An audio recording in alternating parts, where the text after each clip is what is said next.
O que a gente tenta fazer é dizer para o menino, primeiro, seus pais são fumantes, não porque quiseram, que foram influenciados lá atrás, primeiro quando não havia tanta conscientização e nem tanta informação. Né? É verdade, verdade. Você via que era glamour, era coisa da moda, todos os filmes. Se você pegar filmes antigos, clássicos do cinema, você vai ver a quantidade de artistas fumando na frente da tela. Era uma coisa assim que minha mãe mesmo comentava muito com a gente.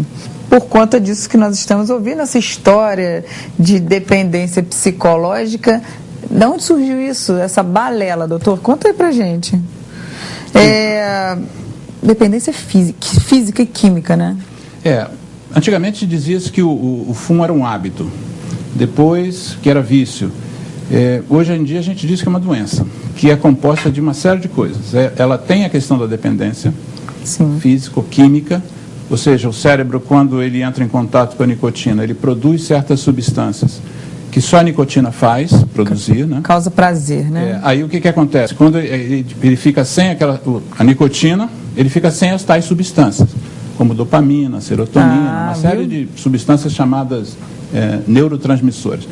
E aí, sem aquilo, o indivíduo precisa novamente de uma outra dose, né? Senão então, ele fica agressivo, fica... aí é a tal síndrome de abstinência, né? Fica agressivo, irritado, às vezes fica triste, o apetite aumenta, deprimido. Que cada neurotransmissor desses produz um efeito. A dopamina dá prazer.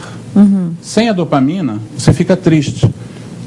A serotonina dá coragem e controla o apetite. Se você sem a serotonina, fica inseguro, o que é muito ruim para o adolescente. Por isso que os adolescentes, às vezes, entram muito nessa furada, porque a serotonina dá a eles uma coragem que eles não têm.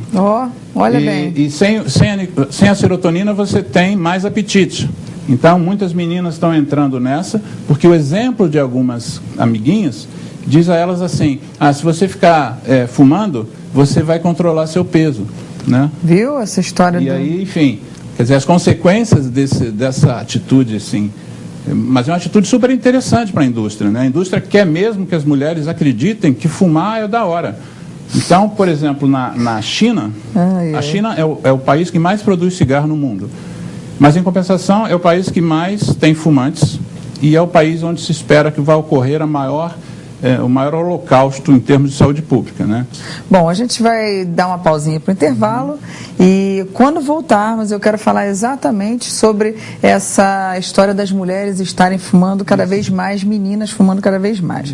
O nosso telefone para contato é o 2220-8060, nosso e-mail contato@cristianebrasil.com e o telefone da Comissão do Idoso é o 0800 28 22 899. Fique com a gente porque em um minutinho nós já estamos de volta. Olá, eu sou Cristiane Brasil, nós estamos de volta com o programa Rio no Coração, hoje recebendo o coordenador do Centro de Apoio ao Tabagista, Dr. Alexandre Milagres. Doutor, os jovens, inclusive, serão alvo da campanha de 31 de maio, Dia Mundial contra o Fumo, agora em 2008, não é mesmo? Isso. Todo dia 31 de maio, já umas 2 décadas, faz-se alguma coisa para trazer o tema do tabagismo, né? E esse ano a Organização Mundial de Saúde decidiu que o mote vai ser o tabaco e a juventude. Quer dizer, como a gente tinha falado, essa ideia de que para a gente vencer, para controlar o tabagismo, a gente tem que conscientizar o jovem. É verdade.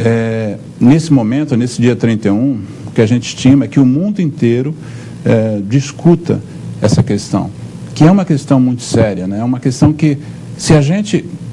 o tabagismo tem uma taxa de mortalidade muito grande, é muito importante do ponto de vista da saúde pública, né? São 5 milhões de pessoas morrendo por ano por doença tabágica. Aqui no Brasil, por exemplo, nós temos 550 brasileiros ou residentes do Brasil morrendo por dia por causa do fumo. As Torres Gêmeas lá dos Estados Unidos, naquele incidente terrorista, morreram 2.000 e poucas pessoas. Nos Estados Unidos morrem por dia 1.200 pessoas. Ou seja, a cada 2 dias nos Estados Unidos caem 2 torres.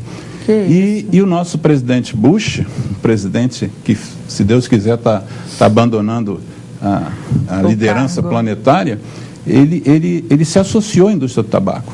Né? Ele é sócio da indústria do tabaco. Um dos principais assessores do Bush é um lobista da indústria do tabaco. Então, quando a gente tem uma guerra, tabaco, um evento lá do terrorista que matou o mesmo número de pessoas que o tabaco mata nos Estados Unidos a cada 2 dias há décadas. Meu Deus. Então, essa mortalidade toda de pessoas, 5 milhões de pessoas por ano, e estima-se 10 milhões nos próximos 20 anos, é a estimativa da Organização Mundial de Saúde, a indústria precisa repor. O estoque, a cada ano, a perda de 5 milhões de fumantes, requer que se ponham novos fumantes. E os novos fumantes, infelizmente, são crianças entre 5 e 18 anos de idade, quer dizer, crianças e adolescentes. E existe uma estrutura de sedução dessa garotada que é impressionante, porque para a indústria o que interessa é repor essas 5 milhões de mortes anuais. Então, uma das coisas que se vende para o jovem é o jovem que é, em geral, nessa fase de vida, um pouco inseguro, né? Com temores em relação a uma série de coisas, você coloca o glamour do cigarro, que você estava se referindo, né? Quando você era jovem, na infância, mas isso continua até hoje. Quando você vê que a indústria do tabaco patrocina a Fórmula 1, eles não patrocinam a Fórmula 1 porque um dono de fábrica de cigarro é adepto do automobilismo.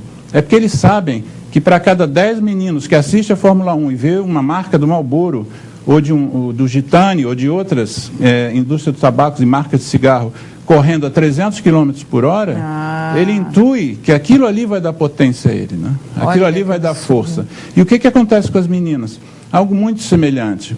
Porque as imagens, mesmo elas tendo hoje 15 anos, as imagens das mulheres fumando, elas estão no inconsciente coletivo do planeta. Olha que gente.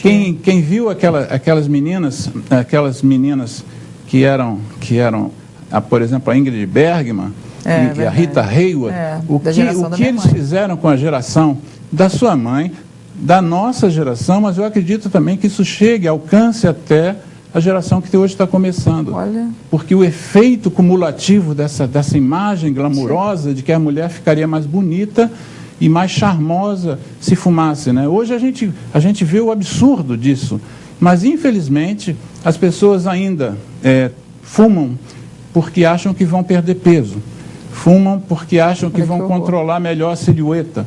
E o que nós temos visto é que, ao contrário, o cigarro atrapalha muito a questão da beleza feminina. O cigarro faz mais mal à pele da mulher do que o sol, por incrível que pareça. Dá rugas precoces, a mulher exatamente. Fica feia, o sol altera a pele. Rugas ao redor dos lábios. Isso.